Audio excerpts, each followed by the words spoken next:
Hey, what is up guys? This is Nishi from MST.TV here, back with another Market Watch episode. Today we are going over some more important meta cards that are currently trending on the market.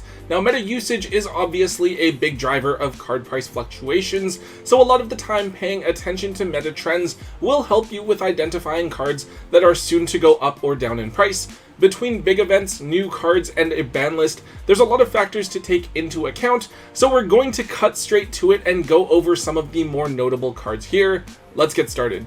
To kick things off, we're going to start by looking at Triple Tactics Thrust. I think we talked about this card a month or so ago, and we noticed that it was starting to trend downwards in price and was actually getting pretty affordable. However, over the last couple of weeks here, it seems that the card has been making a bit of a resurgence. Triple Tactics Thrust is an incredibly important staple that is starting to see more and more play in the main deck, particularly due to this sudden emergence of the Unchained strategy.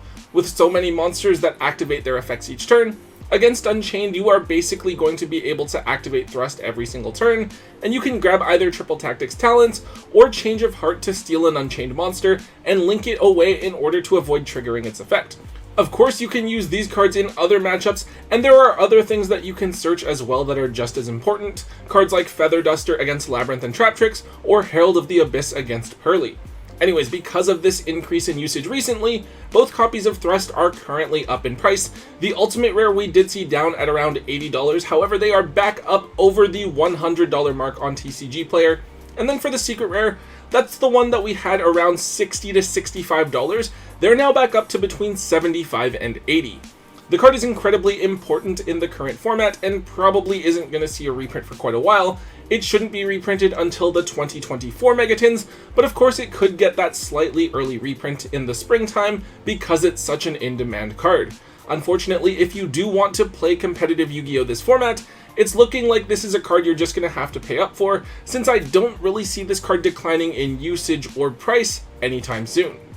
A related card that I do want to mention here is Triple Tactics Talent. Now this is going to be one of the main cards that you can search with Triple Tactics Thrust, and it is an incredibly useful tool to have access to.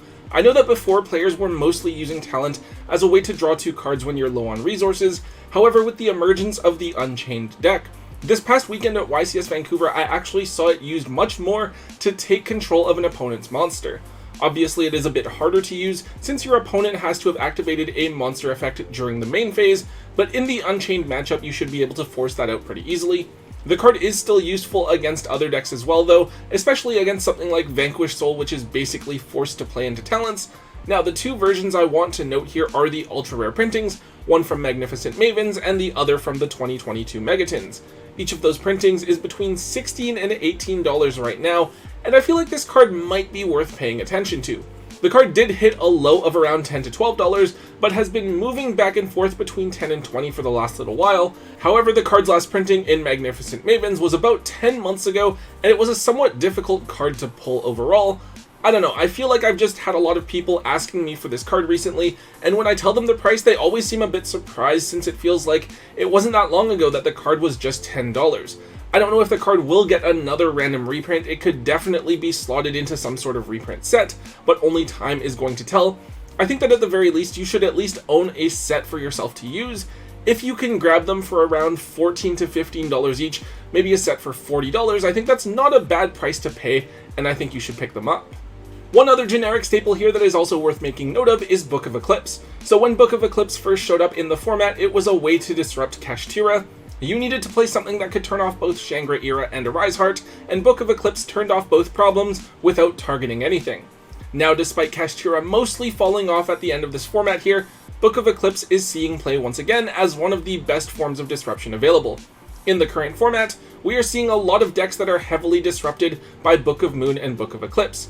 Kashtira still exists, obviously, but Pearly needs their monsters face up, Manadium can't synchro with face down monsters, and Dragonlink can't link, synchro, or use the effect of the Bestial Lubellion.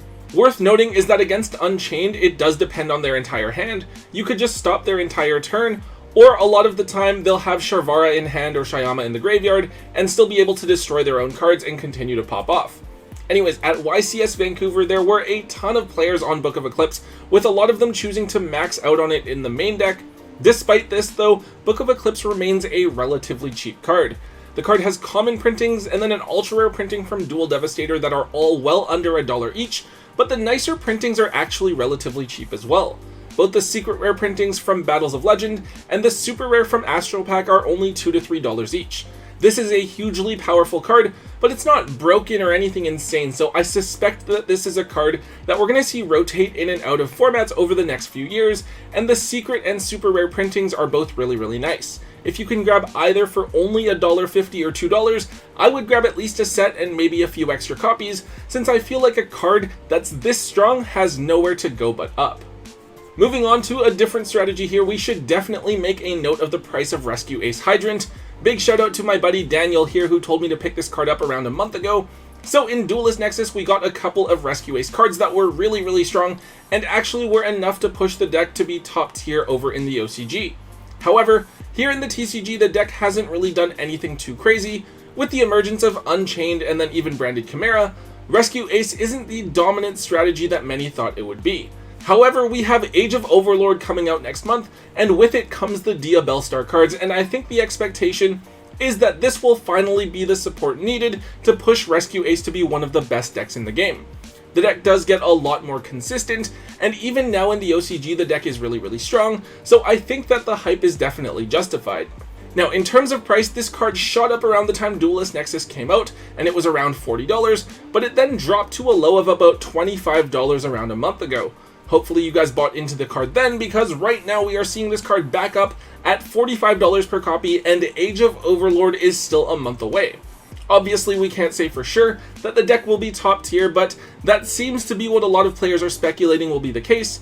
If you guys are wanting to play Rescue Ace after October, I would probably still try to get your copies of Hydrant now anyways, hopefully for between $35 and $40 each. I could definitely see the card hitting $50 over time, and maybe even $60 if the deck is as crazy as people seem to believe that it is.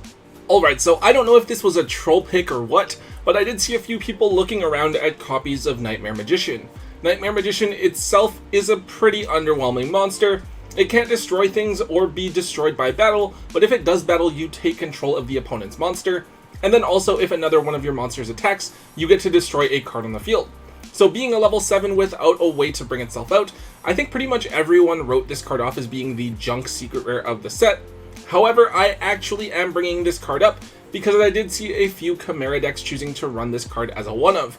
It isn't like a staple or a key piece of the engine, but I think the idea is that you can send it to the graveyard with Branded Fusion, and then revive it with the effect of Big Winged Baphomet, since it lets you special summon back any illusion monster from your graveyard. Then again, there is also the fact that we do have just our first wave of illusion cards. The next few illusion cards might find a way to really make use of Nightmare Magician as well.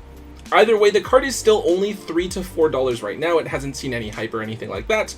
Realistically, I would not want to bet any money on this card becoming worth something, so I wouldn't go out of my way to pick them up or anything like that. However, I think there's going to be a lot of people who are disappointed by the card, so if you can still manage to pick these cards up for just $1 or $2, I think that there's enough potential there to justify a very small investment into this card at the right price. Okay, now this one may feel a bit out of place in today's episode, but Diviner of the Herald is another card that I would be paying attention to. This card is a level 2 tuner that sends a fairy from your deck or extra deck to the graveyard on summon. The card last was really used in tier limits, and there's still an okay rogue strategy right now that can still use Diviner. However, the card seems to be trending whenever any ritual deck shows up in the game because of its ability to dump Herald of the Arclight and search for any ritual card. We just had revealed the retrains of Skull Guardian, Saphira, and Seravis coming in Phantom Nightmare, and they look like a ritual deck that could be pretty cool and has a tiny bit of casual potential. I know for sure that puts some people's eyes back on Diviner of the Herald, so I definitely think it's something to watch out for. We have to keep in mind that Diviner only has 2 secret rare printings. It's original from Lightning Overdrive, which is around $12 to $13, and then the Megaton reprint, which is around $8 to $9.